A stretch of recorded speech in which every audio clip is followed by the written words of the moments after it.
본 방송은 동물과 사람이 함께 공생하길 바라며 제작되었습니다.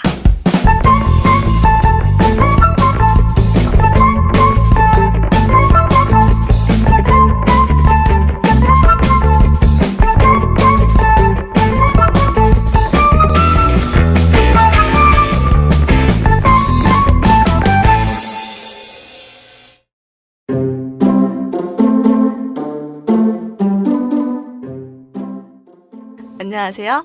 야! 동지 이주아입니다. 반갑습니다.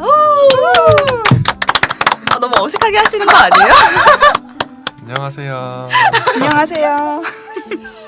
이번 화에서는 이제 수의학도라는 주제로 이야기를 나눠보려고 해요. 현재 수의사로 활동 중이신 준모님과 수의학과를 졸업하신 미니님을 모시고 수의학과에서 무엇을 배우며 학과가 동물 보호와 어떤 연관성을 띠고 있는지 얘기를 해볼게요. 그럼 고고싱! 싱. 네. 안녕하세요, 미니님, 주모님. 안녕하세요. 네, 반갑습니다. 반가. 네, 청취자분들께 자기소개 간단히 해주세요. 안녕하세요. 저는 2014년에 수의대를 졸업하고 현재 제약회사에서 일하고 있는 김민희입니다. 수의사 관련해서는 학교 부서 동물병원 전체과 로테이션과 너무 읽는다, 언니. 다시 갈게요. 언니, 근데 편하게 나 보면서 얘기하면 안 돼요? 언니, 언니 이거 그냥 덮을까? 언니 노트북하고 얘기하는 거 알잖아, 언니. 몇 년도 졸업했는지 그런 거 다 알잖아. 그쵸? 다시 처음부터 할까? 아니야, 그냥 하면 돼요. 다시 하면 돼? 아. 안녕하세요. 저는 2014년에 대학교를 졸업하고 현재 제약회사에서 일하고 있는 김민희입니다. 네, 반갑습니다. 네, 이번에 주모님 차례. 네, 안녕하세요. 저는 백준모라고 하고요. 저는 충남대학교 수의학과를 2013년도에 졸업을 해서 졸업하자마자 바로 그 소동물 임상 패치비 동물병원이라는 곳에서 3년 동안 네네. 홍보하시는 건가요? 뭐 많이 와주시면 좋고 네. 3년 동안 일을 했고요. 지금은 잠깐 쉬고 있는 중입니다. 쉬시는 이유가 있나요? 일단은 생각보다 일이 많이 힘들어요.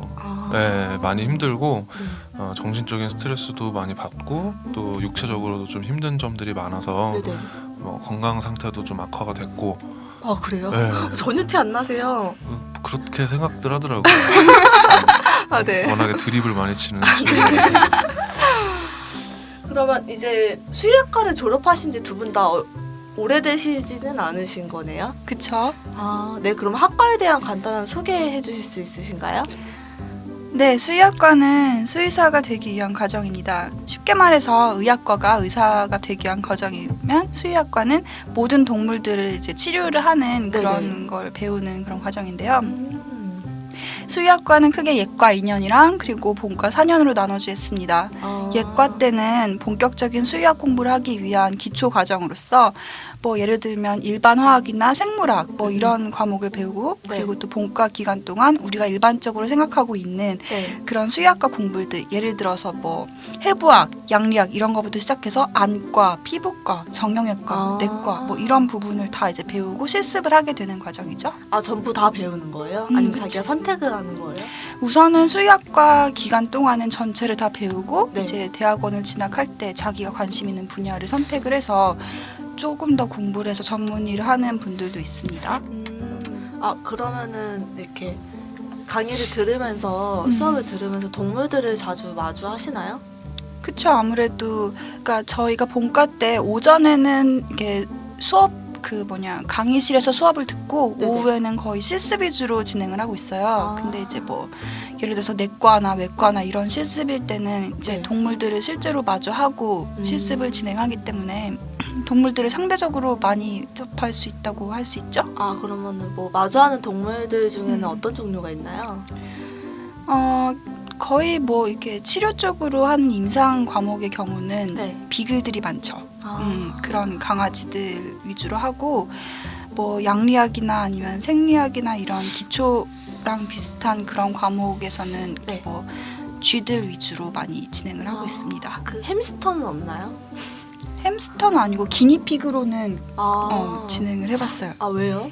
기니피그는 이유가 있나요? 왜 그런지는 잘 모르겠는데 덩치가 커서 그런가? 꼭 그런 이유는 아닌 것 같고 뭔가 이유는 있겠지만 그 깊은 속뜻을 잘 모르겠습니다. 네, 그럼 모르시는 걸로 하고 넘어가죠. 혹시 아나 준모 오빠? 저요. 잘 모르겠는데요. 알 것처럼 말해. 왜 이렇게 의미심장하게 말씀하세요? 뭔가 있어 보이잖아요. 이거 컨셉인가요? 맞습니다. 목소리도 원래 이렇게 낮지가 않아요. 아, 네, 그러면은 수의학과에는 어떤 뜻이 있어서 들어가시게 되신 거예요? 일단은 저 같은 경우에는 수의학과로 목표를 잡은 게 이제 고등학교 때부터인데 네. 사실은 굉장히 말하자면 되게 긴 역사가 있는데 네, 해주세요. 처음에는 이제 뭐 다들 어린 나이에 이제 부모님이 공부를 하라고 해서 공부를 하잖아요. 네네. 근데 이제 저도 이제 뭐 사춘기를 좀 심하게 겪으면서 네. 뭐 공부나 이런 것들을 많이 안 해서 사실 수의학과를 들어가기 굉장히 힘든 점수였었어요. 근데 네네. 일단은 미래에 대한 걱정과 뭐 여러 가지를 생각을 하게 되면서 이제 진로에 대한 고민을 했고 네. 그리고 이제 그 중에 제가 가장 행복하다고 느끼는 순간 중에 하나가 이제 동물들하고 같이 교감을 할 때 가장 행복하다고 느끼더라고요. 그리고 뭐 동물농장이나 그런 것도 그런 프로그램들을 봤을 때도 네네. 되게 굉장히 같이 하고 싶다라는 아. 느낌을 받았는데 사실은 동물과 함께 할 수 있는 직업은 굉장히 여러 가지가 있을 거라고 생각은 해요. 네. 근데 아무래도 이제 약간 부모님이 이제 약간 그런 직업에 대한 압박이라든가 그리고 나중에 충족도 하면서 뭐를 충족도 그렇죠, 하면서 그렇죠. 동물과 함께 예. 할 수 있는 길이 이제 소개팅 나가서 약간 뭐 나 수의학과다 이렇게 얘기를 하는 게 조금 더 좋아 보일 수 있을 것 같아서 그래서 네, 그건 장난이고요. 어쨌든 이제 약간 그런 경제적인 문제라든가 사회적 네네. 지위라든가 이런 것도 어느 정도 고려를 좀 하는 상황에서 여러 가지를 좀 같이 충족을 할 수 있는 것이 무엇인가 했을 때 이제 결정을 했던 게 수의학과였고 아까 말씀드렸다시피 이제 점수가 굉장히 좀 부족한 상황이었고 그때부터라도 노력을 많이 하고 또 이제 재수까지 했어요. 네네. 근데도 저는 그 현역 때 그리고 재수 때 그 총 6번의 지원 기회를 뭐 제주도 수의대까지 쓸 정도로 네네. 그냥 굉장히 목표는 일관됐었던 것 같아요. 아, 그래서 결국에는 그렇죠. 결국엔 뭐 제가 보통 사람은 아니니까 해냈죠. 네, 미니님은요? 저도 뭐 준오빠랑 비슷한 이유죠. 근데 저도 동물을 많이 좋아했었고 또 네. 메디컬 쪽으로도 관심 많았었고 그래서 네네. 두 가지를 모두 충족하는 게 수의학과라서 수의학과에 진학하게 됐습니다. 너무 심플하다. 다음 질문을 좀 더 자세하게 말씀드리도록 에피소드를 하죠. 위주로 하라고. 아, 그러면 동물은 언제부터 좋아하신 거예요, 두 분은? 저는 어렸을 때부터 여러 동물들을 많이 키웠었어요. 네네. 근데 이제 뭐 금붕어도 키우고 기니피그도 키우고 미니햄스터도 키우고 많이 키웠었는데 네. 사실은 그냥 밖에 키우기 전에 그런 동물들을 봤을 때는 병아리도 키우고 근데 그냥 하나의 생명체로만 보이지 이 생명체가 나랑 어떤 교감을 나누고 이렇게 뭐 그런 공감을 할 수 있는 그런 부분이 있다고 전혀 생각을 하지 않았었는데 어렸을 땐. 근데 직접 같이 키우고 같이 부대끼면서 살다 보니까 이 아이들이 나랑 뭔가 보이지 않는 커넥션이 있다는 느낌을 받았어요.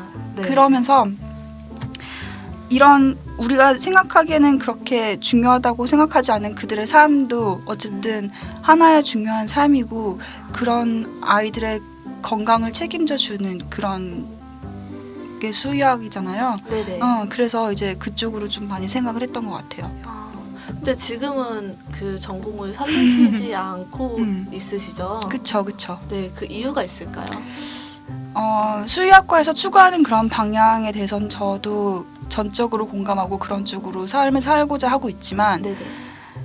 그래서 전체적으로 추구하는 방향과 그런 이념을 같이 추구하되 그렇게 나아가는 방향에서의 방법에서는 조금 다르게 나아가도 괜찮다는 생각을 했고 그래서 제가 지금 이 길을 걷고 있는 것 같습니다. 아, 그러면 지금 하시고 있는 기회가 음. 동물 보호에 연관성이 있나요? 어려운 질문인데요. 동물 보호를 하는데 저는 크게 두 가지 길이 있다고 생각을 하고 있어요. 네. 얼마 전에 그 동물농장에서 펫샵 관련해서 이제 네. 강아지 공장 이야기를 다뤘잖아요. 네, 그렇죠. 그런 식으로 미디어를 통해서 많은 사람들의 인식을 동물에 관련된 인식을 개선시키는 방법이 있고 네. 또 그리고 이건 제가 지호한테 예전에 말을 했었던 아, 부분인데 네네, 그쵸. 그리고 또 이제 법적으로 제도적으로 조금 더 동물 보호 쪽으로 강화를 시켜서 강제적으로 사람들의 행동을 제한시키는 방법이 있다고 생각을 하는데 저는 후자 쪽으로 관심이 많아요, 사실은. 근데 이제 그런 쪽으로 제가 뭔가 일을 할 수 있으려면 어느 정도 사회에서 영향력이 있어야지만 그런 쪽으로 좀 이렇게 해나가는 데 도움이 될 거라고 생각을 하고 네네. 그런 모습을 생각을 했을 때는 그래도 조금 더 행동 반경이 크고 더 그런 쪽으로 입김을 넣을 수 있는 부분이 어느 쪽일까 제 나름대로 고민을 했던 것 같아요. 그러니까 이게 정답이라고 말을 할 수는 없지만 네. 저의 생각은 그렇게 흘러갔었고 그래서 지금의 길을 걷고 있는 것 같습니다. 네, 좋네요. 저 같은 경우는 전자에 가깝거든요. 저는 미디어 활동으로 이제 시민의식을 조금 개선시키고 그 다음에 이제 제가 바톤 터치를 해야겠네요. 그리고 법 자체도 사실 시민의식이 조금 개선되고 나서 바뀌는 그 순서가 그렇게 그치, 되는 맞아요. 경우가 많으니까 네. 게임하세요? 갑자기 안녕하세요. 다크서클이 백준모라고 합니다. 오빠 한번 여기서 노래 한 곡 서서 부르시고 가셔야 될 것 같아요. 네, 그러면은 수의학도로서 느꼈던 뭐 딜레마나 기억에 남는 에피소드 같은 게 있을까요? 일단은 아무래도 이제 동물이 좋아서 수의사를 시작하게 됐고 네네. 또 수의사로서 해야 되는 역할은 동물을 어떻게 보면 이제 의학이라는 것이 존재하지 않았을 경우에는 좀 살기 힘들었던 그런 아이들을 네. 이제 의학의 힘을 빌려서 좀 건강하고 그리고 보호자분들한테도 좀 더 행복한 삶을 이제 주기 위해서 동물들을 치료를 하는 역할이라고 생각을 해요. 근데 사실 수의사로서의 일을 하다 보면 네. 뭐 여러분들이 다들 아시겠지만 사실은 뭐 사람 같은 경우에는 이제 의료 보험료를 따로 내고 있죠. 네. 그러면은 그 치료를 하면은 그 이제 환자가 부담하는 비용이 따로 있고 네네. 그 의료 보험금을 받아서 이제 국가에서 그 돈을 이제 어느 정도 의사한테 네. 다시 돌려주는 이제 이런 형태를 띠고 있는데 수의사는 그렇지가 않아요. 모든 그러니까 보험 제도가 되어 있지 않다 보니까 보호자 강아지를 키우고 치료하는 사람이 100% 모든 비용을 부담해야 네, 되기 그쵸. 때문에 아무래도 좀 비용의 부담을 많이 느끼게 돼요. 네네. 그래서 가장 큰 이제 딜레마라면 비용과의 문제가 가장 큰 것 같아요. 그게 이제. 가장 크구나. 그렇죠. 가장 큰 것 같아요. 수의사로서도 사실은 뭐 속된 말로 땅 파서 장사할 수는 없는 거니까 네. 어찌 보면은 사실은 저희는 뭐 마냥 봉사만 할 수는 없는 거잖아요. 네, 그쵸. 저희도 이제 그 능력으로 저희의 뭐 생활비나 이런 것들을 다 꾸려야 되는 부분이 있기 때문에 네네. 어찌됐든 물론 뭐 어느 정도 이제 그런 것들을 고려해서 보호자분들의 입장이나 이런 것들을 좀 더 고려를 해드리는 부분도 있을 수 있지만 뭐 그러지 못하는 부분들도 많을 거예요. 그럼 하나의 에피소드를 말해주실 수 있으신가요? 아니요? 해주세요. 이거는 글쎄요. 지금 뭐 워낙에 여러 가지 일들이 사실은 있어요. 네네. 근데 뭐 어떤 걸 얘기하지? 그러니까 저 같은 경우는 저희 집 고양이가 개한테 물린 적이 있었어요. 배돼지 딱 물렸었는데 걔가 이제 그때부터 시름시름 앓는 거예요. 그래서 이제 한 병원에 갔어요. 24시 병원에. 그때 갔는데 뭐 수술하는데 거기가 이제 염증 같은 게 생겨서 골물수가 있다고 해서 거기를 다시 째고 다시 거기 다 소독한 다음에 다시 그거를 봉합을 하는데 한 10만 원을 달라고 하더라고요. 근데 제가 그래도 일을 하고는 있지만 저한테는 그게 그래도 굉장히 큰 돈이었으니까 제가 막 그 정도의 여유가 없어서 어떻게 좀 다른 방법은 없겠냐 하니까 뭐 이래저래 막 빼시더니 10만 원 정도 할 수 있겠다 이렇게 말씀하시더라고요. 그래서 우선은 알겠다 이러고 다른 병원에 또 갔었어요. 그래서 거기는 이제 길냥이들의 아버지라고 불리는 뭐 강동구의 땡땡 병원이었는데 거기에서 원래 예방접종 계속 맞췄던 터라 아침에 걔를 데리고 갔었는데 거기에서는 이거 그냥 배떼지 하지 말고 이거 하면은 더 커지니까 수술 같은 게 그냥 우선은 항생제를 먹여서 그게 먹히는지 보고 일주일 뒤에도 안 먹힌다 싶으면은 그때 뭐 다른 거를 하자 해서 10만 원 정도에 끝났었거든요. 이런 식으로 병원마다 스타일이 다르더라고요. 동물을 대하는 방식도 다르고 또 어떻게 치료를 하는 그런 방식도 달라서 그렇죠, 그렇죠. 그래서 그런 거에 대해서도 저는 되게 궁금해서요. 일단은 되게 방금 말씀하신 게 굉장히 좋은 얘기는 해요. 네네.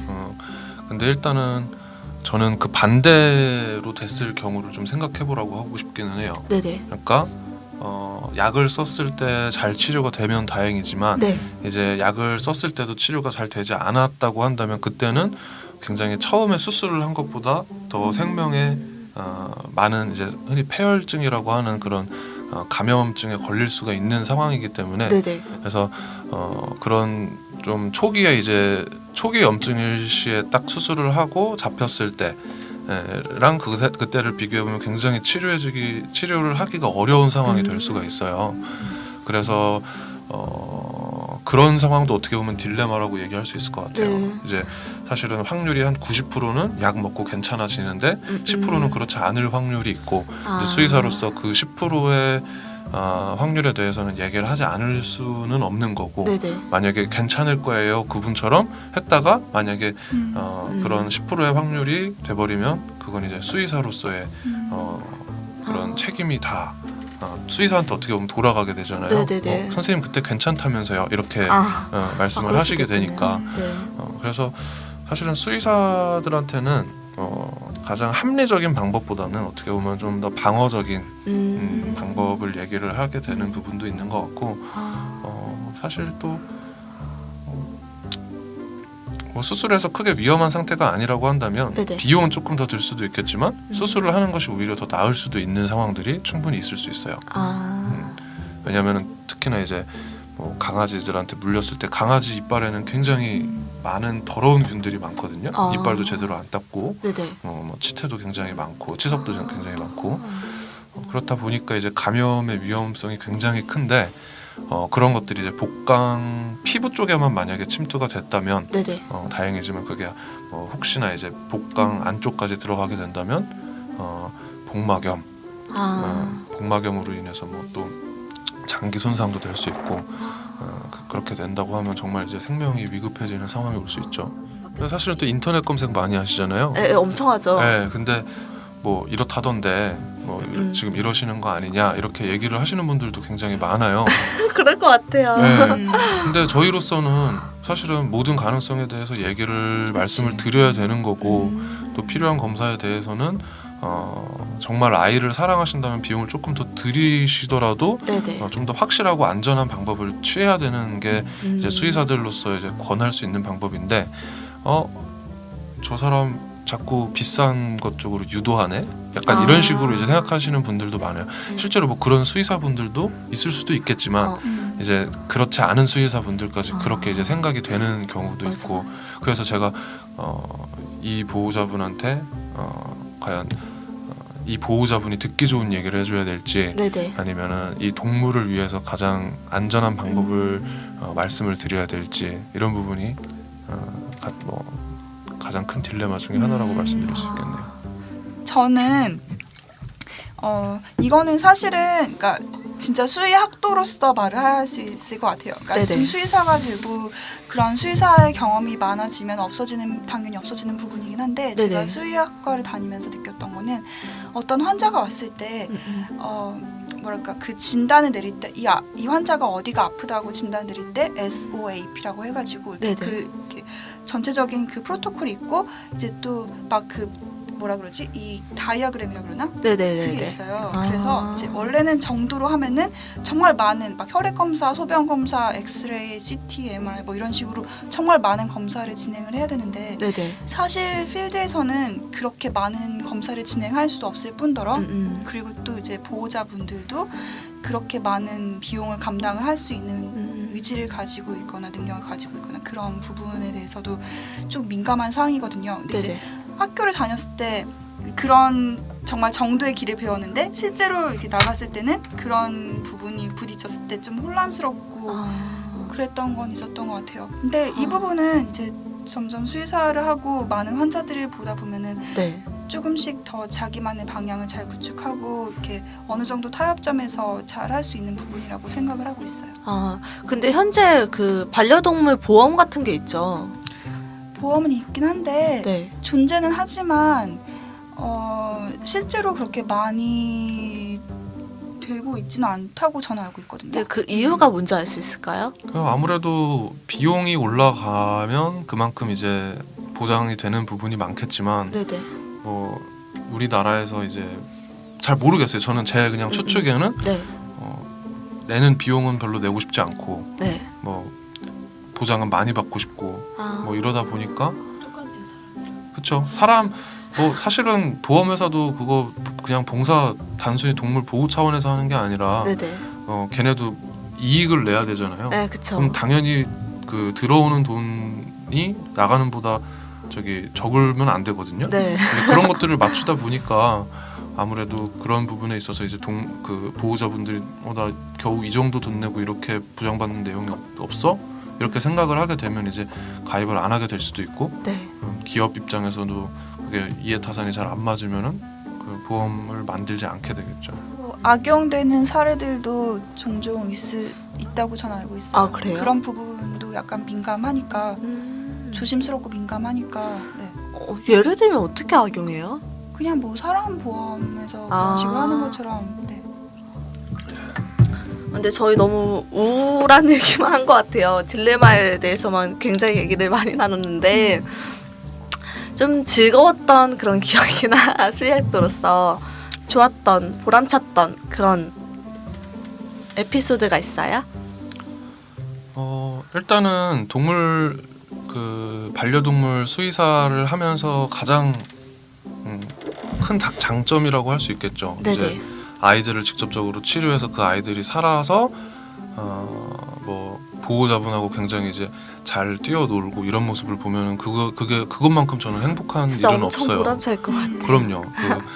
뭐 사실 비용이 얼마가 들고 내가 얼마나 힘들었고 이런 거를 떠나서 그냥 네네.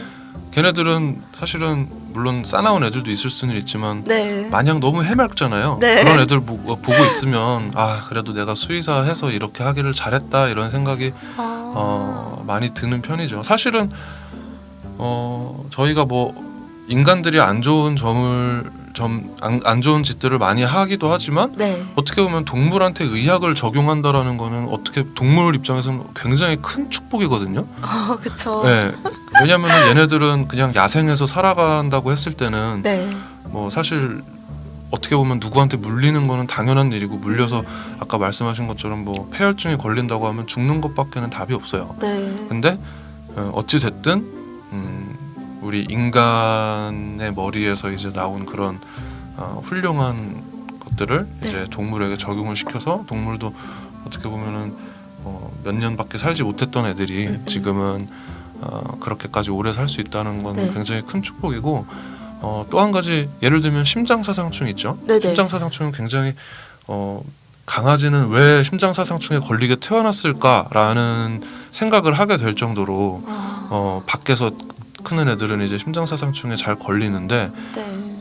저희가 굉장히 단순한 방법을 통해서 심장사상충을 예방을 할 수 있게 됐고 그것으로 통해서 이제 강아지들의 생명을 훨씬 더 연장할 수 있게 됐기 때문에 그런 것들도 굉장히 수의사로서 많이 보람을 느끼는 부분이고 저는 심장상충하면 너무 슬픈 게 제가 처음으로 이제 동물과 교감했던 게 초등학교 1학년 때 키웠던 슈나우저였어요. 보람이라는 슈나우저였는데 그때는 이제 저희 가족이 개를 키운다는 거에 그런 지식이 전무해서 키우다 보니까 애가 조금 아픈 증세가 있어서 가보니까 이미 심장사상충에 감염이 됐고 엄청 그러니까 치료를 해도 거의 살기 힘든 상태라고 하더라고요. 그래서 그냥 이대로 그냥 같이 있다가 보내줘라 이렇게 해서 결국 그렇게 해서 얼마 안 돼서 애가 이제 하늘나라로 떠났는데 그게 심장사상충이 예방은 되게 간단한데 치료는 되게 어렵다고 들었어요. 그쵸. 맞나요? 네, 맞습니다. 아, 그래서 이제 수의사로 된 입장으로서 사실은 보통 권장은 한 달에 한 번 하라고 권장을 드려요. 네네. 근데 확률적으로 치면은 사실 한 달에 한 번 꼭 안 해도 네. 걸리지 않을 확률도 있지만 사실은 굉장히 뭐 비용적인 부담이나 그런 것들이 크지도 않고 네네. 그걸로 인한 뭐 단점도 뭐 거의 뭐 없다시피 하고 하기 때문에 어떻게 보면 사람이 그 뭐 종신보험을 들거나 이런 연금을 들거나 이런 거랑 비슷하다고 볼 수 있겠죠. 아, 그런 걸 통해서 충분히 이제 가볍게 예방을 할 수 있는 부분인데 네. 괜히 뭐 그런 걸로 이제 뭐 확률이나 이런 거 따져서 사실은 뭐 최소의 투자를 통해서 최대의 생명을 얻고 이런 거는 좀 사실 힘들잖아요. 네, 그러니까 그쵸. 최대의 생명을 얻고자 하는 게 좀 더 크면 네. 뭐 최소의 투자보다는 조금 더 투자를 할 수 있는 부분도 있을 거고 네네. 그런 부분에 있어서는 이제 심장사상충 예방이나 이런 것들은 좀 꾸준히 잘 해서 네. 그런 수술이나 뭐 안락사나 이런 쪽까지는 가지 않게끔 해주셨으면 아, 하는 바람이 있네요. 저는 조금 네네. 더 가벼운 얘기로요. 네네. 에피소드인데, 그러니까 제가 수의사를 해보지 않았기 때문에 이렇게 준모 오빠처럼 전문적인 얘기를 할 수는 없지만 제가 수의학과를 다니면서 정말 인생에서 너무 아름다운 추억이 하나 있어요. 정말요? 2011년이었어요. 그때가 제 본과를 다니고 있었는데 네. 집 앞에서 다리가 부러진 고양이가 한 마리 있었어요. 네. 그래서 이제 그 아이를 집에 데리고 와서 이제 집 주변에 있는 동물병원에 가서 엑스레이를 찍어보니까 다리가 부러져 있다고 하더라고요. 근데 이제 그땐 저도 수의학과 학생이었고 네네. 이제 어떻게 해야 될지 모르겠으니까 이제 교수님들께 찾아가서 여쭤보고 네. 이제 다리가 부러졌는데 어떻게 해야 되냐 뭐 이런 식으로 말씀을 드려서 한 교수님께서 이제 그 고양이를 이렇게 치료를 해주셨어요. 근데 치료를 하고 난 뒤에 보니까 임신이 된 상태인 거예요. 그래서 임신을 하고 이제 조금 지나서 아기를 낳았는데 이제 여기서 정말 수의학과로서 정말 좋았다고 생각을 했던 거는 네네. 이제 주변에 동물들을 좋아하는 사람들이 많으니까 근데 고양이가 어떤 고양이들은 자기 아기를 낳고 난 뒤에 정말 잘 케어를 해주는 엄마 고양이도 있지만 네네. 정말 방관을 해버리고 아. 이렇게 떠나버리는 이런 고양이들도 있거든요. 그게 환경적인 요인일 수도 있고 모성의 차이일 수도 있나요?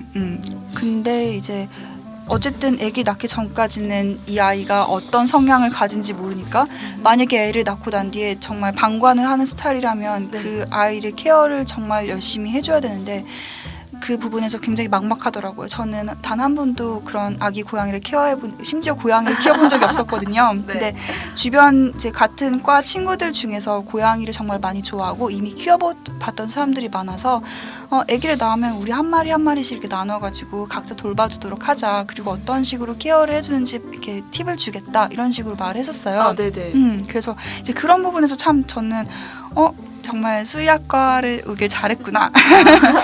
그런 생각도 했었고 다행히도 근데 저희 고양이는 네. 아기 낳고 난 뒤에 잘 케어를 해줘서 그래서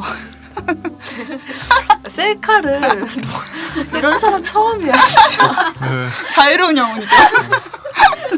프리하게 하는 거 아니에요? 방금? 네네.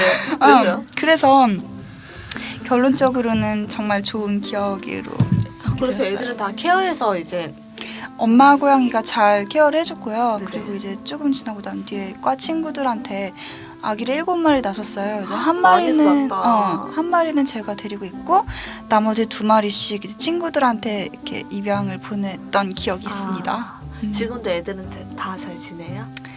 잘 지내는 것 같아요. 아 다행이다. 음. 아 저도 젖먹이 고양이 애들 2마리 키웠어가지고 아 정말 고생했거든요. 그쵸. 네. 이게 정말 케어를 많이 해줘야 되고 밥도 먹이고 응가도 싸게 해줘야 되고. 그래서 저는 막 그런 생각 들었어요. 그러니까 이제 저희 첫째가 3일 됐을 때 이제 구조를 하신 거예요. 근데 그게 어떻게 된 거냐면은 그러니까 어미 고양이가 길냥이였었는데 이제 고양이 카페에 맨날 밥을 먹으러 오는 애였대요.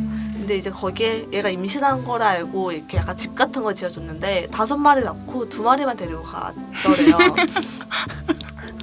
제발 네가 키워라, 닌겐 너가 키워라, 약간 이런 의도였는지 모르겠는데, 그래서 얘를 어떻게 하지? 그리고 거기 카페에서는 케어를 할 수가 없으니까, 그래서 거기에서 아는 지인분한테 이렇게 해서 해주신 거예요. 근데 그게 한 명이 제 대학원 후배였어요. 그래서 걔가 뭐 저 얘 데리러 가야 뭐 이런 식으로 말해서 정말 귀엽다, 잘 키웠으면 좋겠다 이렇게 하고 넘겼었는데, 그날 밤인가 새벽에 저한테 연락이 온 거예요. 건물주가 안 된다고 그랬다고, 얘가 이제 자기가 케어를 못 하겠다고.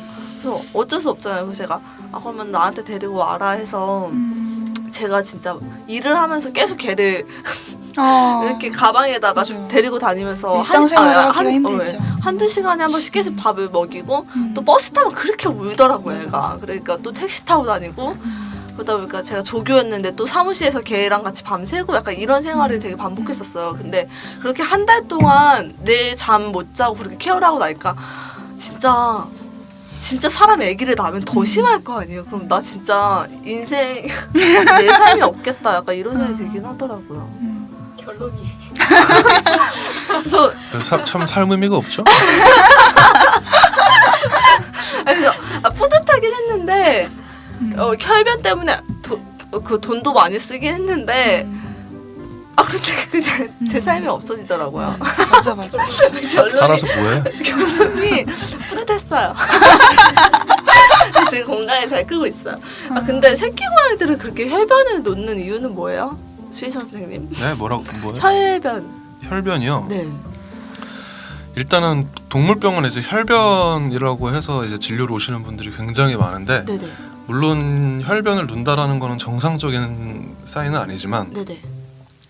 일단은 변에서 피가 난다라는 사실 자체가 그렇게 위험한 상황은 아닐 수도 있어요. 그래요? 네, 그러니까 오히려 설사를 하고 기력이 없고 뭐 이런 것들이 더 큰 거지. 네. 다 정상인데 그 변에서 피가 살짝 묻어 나온다. 이런 것들은 사실 변비가 심해서 그럴 수도 있고, 네. 뭐 이렇게 변이 굉장히 딱딱하거나 항문, 물론 그런 것도 병원에 오시긴 하셔야 되세요. 네네. 뭐 어떤 정상적인지 아닌지에 대해서 판단을 해야 되기 때문에 네. 오시긴 하셔야 되는데, 그냥 변에서 피가 묻어 나온다라는 사실 하나만은 그렇게 피 대박 막 큰일 났어 막 뭐 피 흘리다 죽으면 어떡하지 막 이렇게까지 생각하시는 분들도 계신데, 네. 그렇게까지는 걱정하지 않으셔도 되고, 일단 혈변이 있다면 근처에 좋은 병원으로 가시길 바랍니다.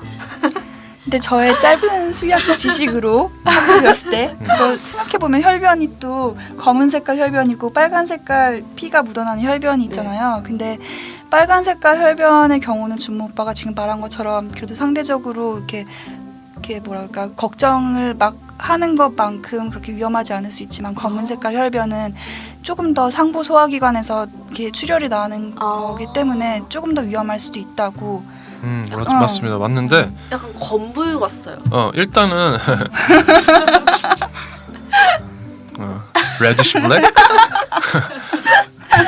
영어로 할까? 1부터 10까지 중에서 어느 정도, 어쨌든 근데 중요한 거는 검은색 변은 혈변이라고 인지를 못 하시는 분들이 더 많아요. 그러니까 그냥 색깔이 검다, 좀 많이 검고 뭐 이렇게 되면은 그것도 그 미니 양이 얘기한 것처럼 그런 상부호흡기, 피가 응고가 되잖아요. 네네. 피가 응고가 되면은 그냥 그 우리가 보는 적혈 이렇게 빨간색의 선혈색의 피가 아니라 네네. 색깔이 변해요. 검게. 그러다 보면은 변에서 나오는 혈액도 검게 변해서 검은색 변이 나오는 경우가 있는데, 보통 그렇게 되면은 그런 것들은 다른 전신적인 증상을 동반하는 경우가 대부분이에요.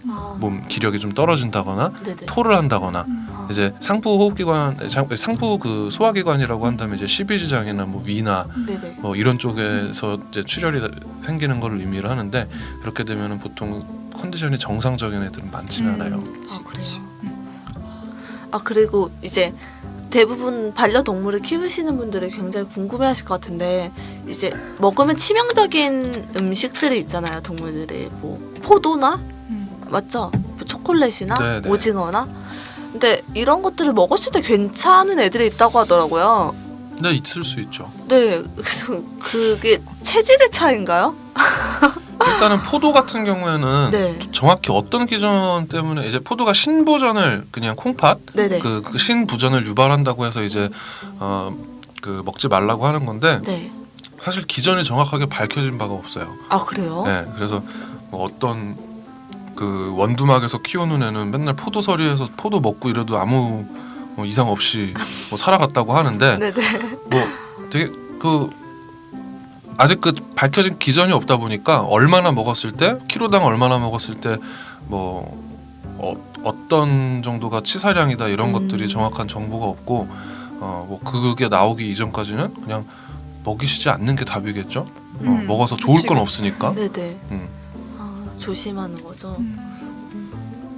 그리고 뭐 초콜릿 같은 경우에도 이제 치사량이 정해져 있는데 네. 사실 뭐 보통 멀쩡한 애들 같은 경우에 굉장히 소량을 먹었다거나 이런 경우가 많죠. 그런 경우에는 특별히 큰 이벤트 없이 지나갈 수도 있는 부분이기는 합니다. 그러면 그래도 바로 병원으로 달려가는 게 낫나요? 아니면은 뭐 하루 정도 그 증상이나 아니면은 그 애 상태를 보고 결정해도 되는 건가요?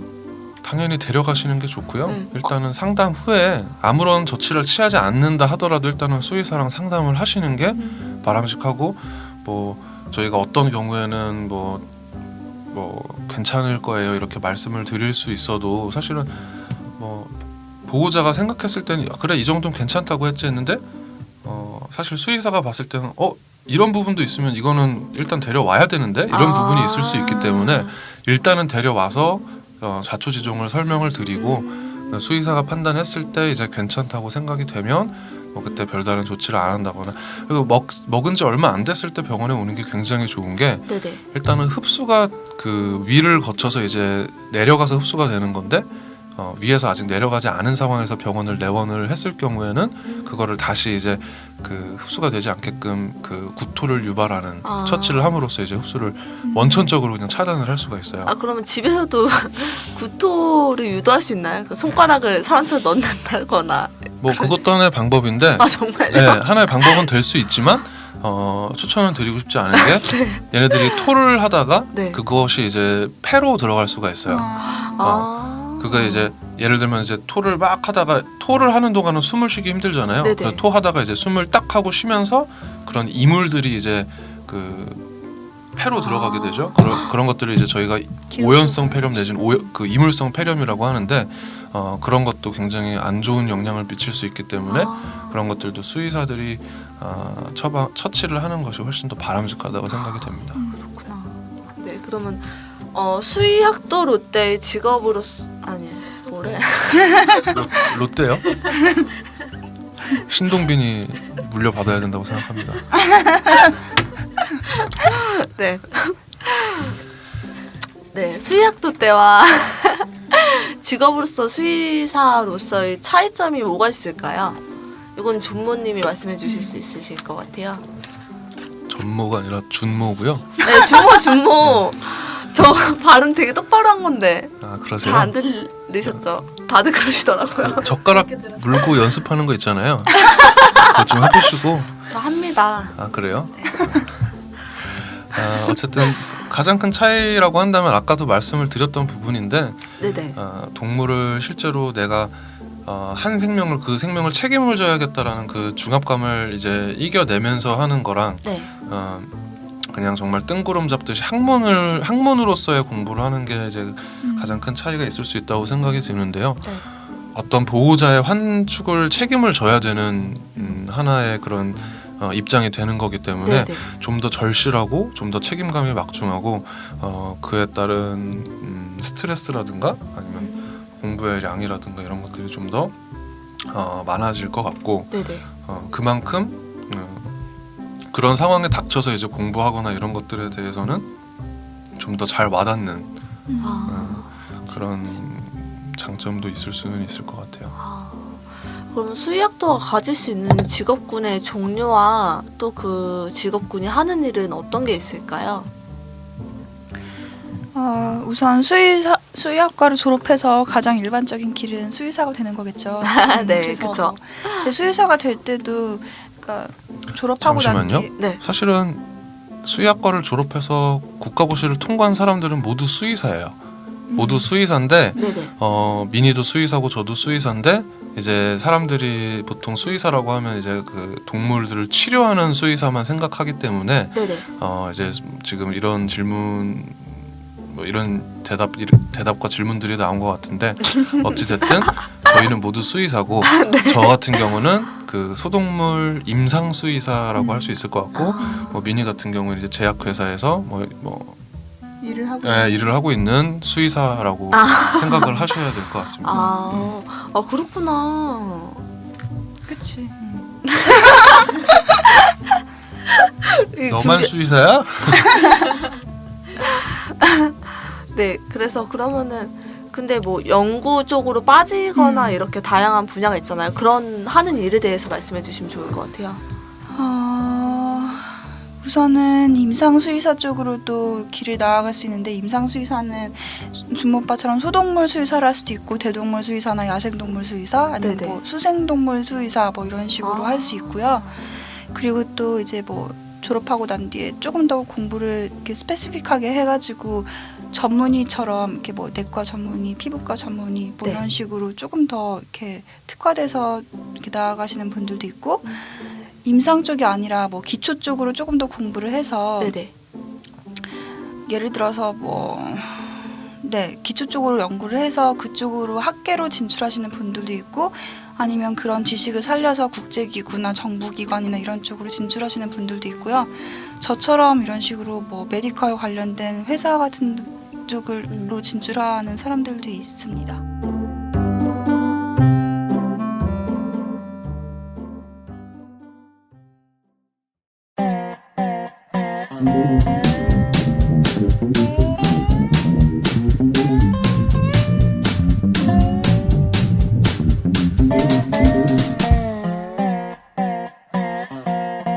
이번 주 팟캐스트 야동지는 실화 커뮤니케이션즈 그리고 해마와 함께합니다.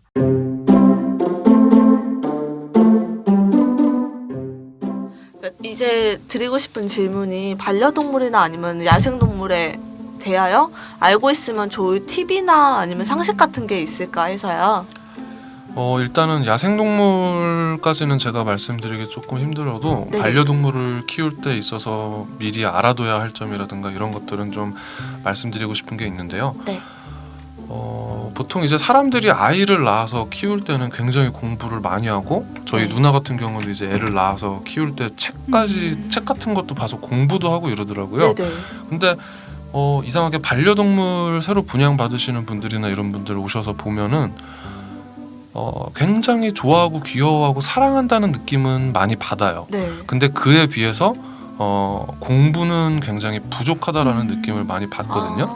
물론 뭐 인터넷 검색이나 이런 것들은 많이 하시겠지만 네네. 사실 인터넷에는 뭐 아시다시피 굉장히 많은 정보들이 있는 반면에 좀 불필요하고 옳지 않은 정보들도 굉장히 많은 편이거든요. 네네. 그렇기 때문에 좀 추천을 드리고 싶은 거는 전문 서적이나 이런 것들을 사서 한번 공부를 좀 제대로 하라고 말씀을 드리고 싶고, 그리고 뭐 의학적인 공부는 사실 별로 뭐 하라고 말씀을 드리고 싶지는 않지만 네네.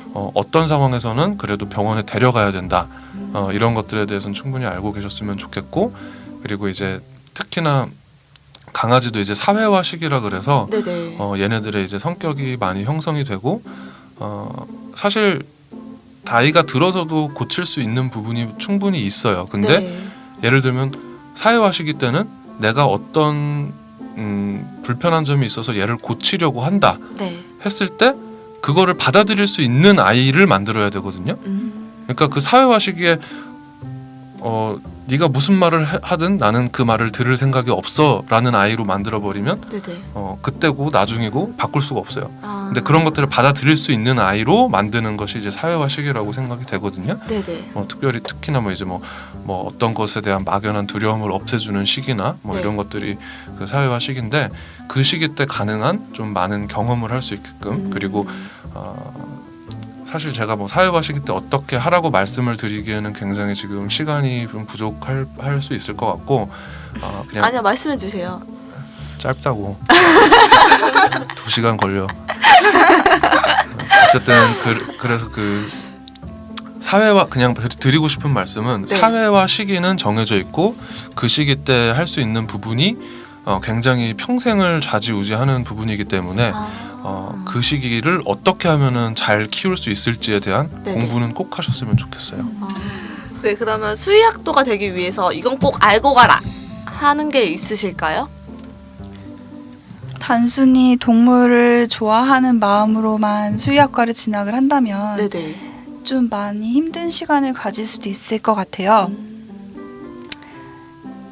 그렇기 때문에 정말 그러니까 수의사라는 직업 그리고 수의학과를 진학을 했을 때 어떤 식의 생활을 하게 되는지 그리고 또 졸업하고 난 뒤에 어떤 진로가 있는지 그런 걸 조금 더 잘 알아보고 난 뒤에 생각을 해보시는 게 더 좋을 것 같다고 추천을 드리고 싶습니다.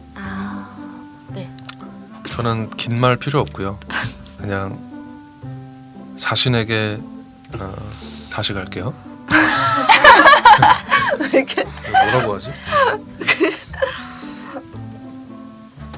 이대로 가시면 될 것 같아요. 그냥 이대로 갈까요? 네네. 저 약간 병신 같지만 멋있어. 이건 꼭 알고 가라. 긴 말은 필요 없을 것 같고요. 생명은 소중한 것이다.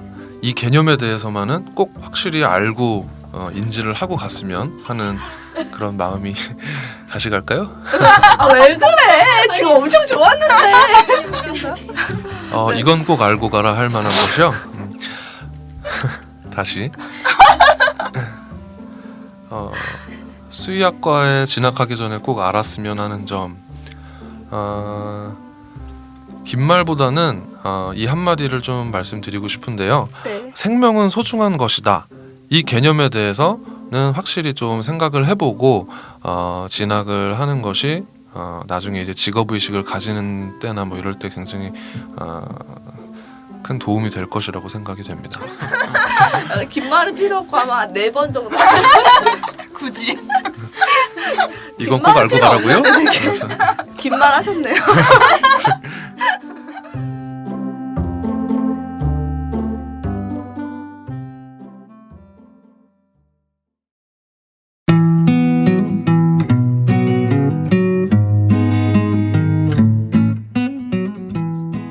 그러면 준모님과 미니님의 앞으로의 계획이 궁금합니다.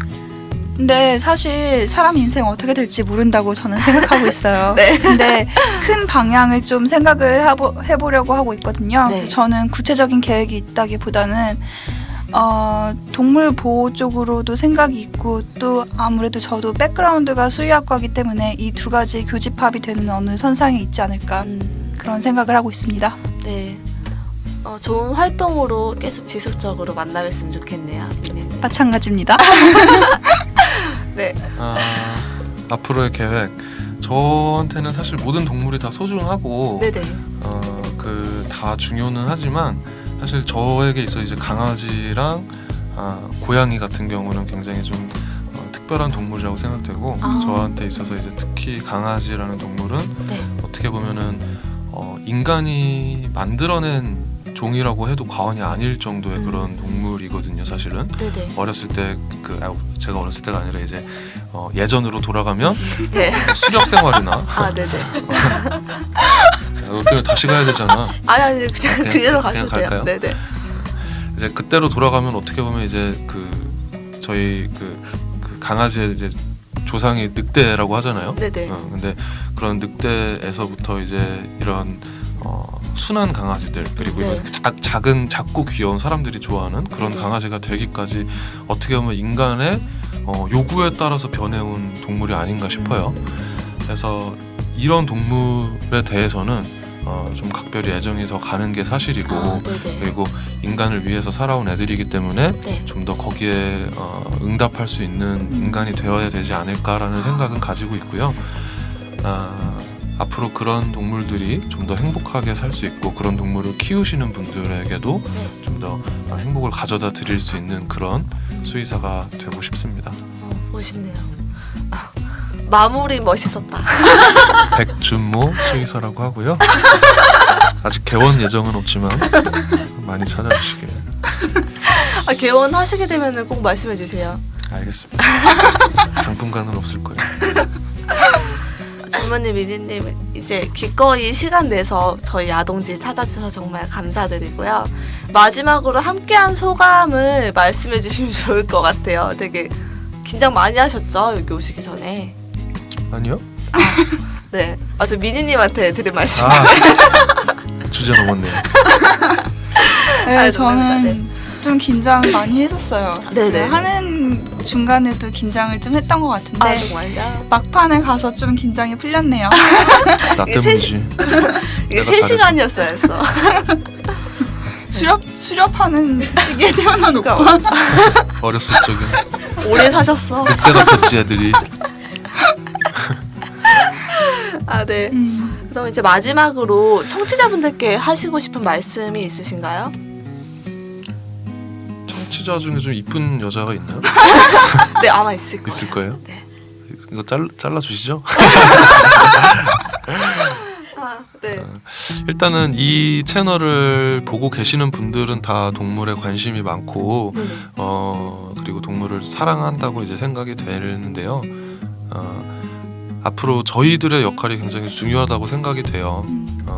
물론 어느 정도 이제 그 세상의 보편성과 그런 너무 그런 것들에 어긋나는 이제 강한 행동을 하면은 그건 오히려 좀 못난 애견인 애묘인이 될 수 있지만 어느 정도 흐름에 맞춰서 천천히 세상을 변화시키고자 하는 노력은 언젠가는 큰 바뀐 세상을 볼 수 있게끔 하는 노력이 될 수 있으니까 좀 다 같이 좀 좋은 세상으로 만들려고 노력했으면 좋겠네요. 어머, 부모님이 볼매네. 말을 왜 이렇게 잘하지? 그러니까 나 지금 방송할까나? 나 준비 안 했는데. 래퍼 이것만 좀 래퍼. 많이 안 하면. 진짜 무슨 말이 슬슬 나. 네, 미니님. 저도 주모빠랑 좀 비슷한 맥락이긴 한데요. 네네. 그러니까 이 방송을 청취하시는 분들은 네. 어느 정도 동물에 대해서 호감을 가지고 또 동물 보호 쪽으로도 관심을 많이 가지고 있는 분들이라 생각을 하고 있습니다. 이런 사람들이 같이 모여서 이런 생각을 하고 고민을 하는 이런 시간이 참 좋았고요. 네네. 앞으로 지금까지보다는 조금 앞으로 세상에서 동물에 대한 인식 그리고 그들의 삶이 더 좋아질 수 있을 거라 저는 확신하고 그 길을 같이 걸어갔으면 좋겠습니다. 함께해요. 네. 이번 야동, 치. 화 이게 더 재밌는데? 야 동주보다? 그렇지 않아? 야동? 치. 너무 선정적이잖아요. 원래 선정적으로 하는 이유가 뭐예요? 다 선정적으로 해야 일단은 시선을 끌고 다 그렇잖아. 근데 봐봐, 근데 저희 이번 화 야동제에서도 야한 얘기가 하나도 안 나왔어. 이러면은 이게 청취자들 야한 얘기 몇 분 남았어? 시작합시다. 3분. 일단 저는요 여자가 참 좋아요.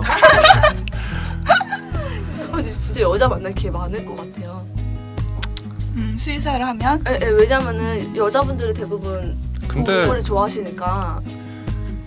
근데 저 별로 생각보다 그렇지 않은 것 같아요. 그러니까 보호자랑 근데 그런 경우가 막 잘 되는 경우가 좀 있는데. 보호자라고 말씀 안 했는데. 아니 그러니까 그런 경우가 있는데 그런 경우 빼고는 뭐 딱히 뭐 특별한 활동을 하는 게 아니면. 근데 수의학과에서도 여자가 더 성비가 많진 않아요? 거의 반반 정도. 뭘 반반이야? 이런 반반이지. 그럼 니네가 반반이고 거의 1대3? 1대4? 뭐가 1이야? 네. 여자. 여자가 정말? 1이야? 남자가 3이요? 우린 1대1이었는데? 니네가 특이한 거야. 근데 한국 말고 외국에서는 여자가 거의 8이고 남자가 2 정도예요. 왠지 그럴 것 같아. 근데 지금 제 친구 중에 수의학과 다니고 있는 애도 있는데 네. 50명 중에 여자가 6명? 지금도? 와, 진짜 좋다. 이거는 학교마다 다른 것 같습니다. 아니, 학교마다 다른 게 아니라 전반적으로 그래. 진짜? 서울대만 특이한 거야.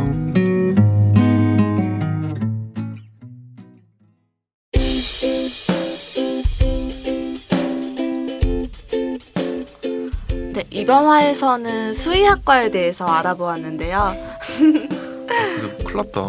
수의학과에 대해서 별로 얘기 안 한 것 같은데. 엄청 많이 했어요. 굉장히 많이 했어요. 다 수의사 나와서 왜 얘기를 하지 않았나? 아니요, 다 그랬나? 얘기했어요. 네네. 그리고 그 외에도 반려동물과 함께 하는데 어떤 점이 좋고 어떤 점을 알아둬야 될지에 대해서도 알아본 것 같아요. 함께 반려동물의 복지를 개선시킬 수 있는 방향에 대해서 고민하시고 함께 걸어가셨으면 좋겠네요. 다음 주 야동지 12화에서는 특별히 청취자들과의 대화라는 주제로 찾아뵈려고 해요. 다음 주에도 야동지와 함께 해주실 거죠? 네. 네, 그러면 저희는 이만 사라질게요. 안녕. 다음에 또 봐요.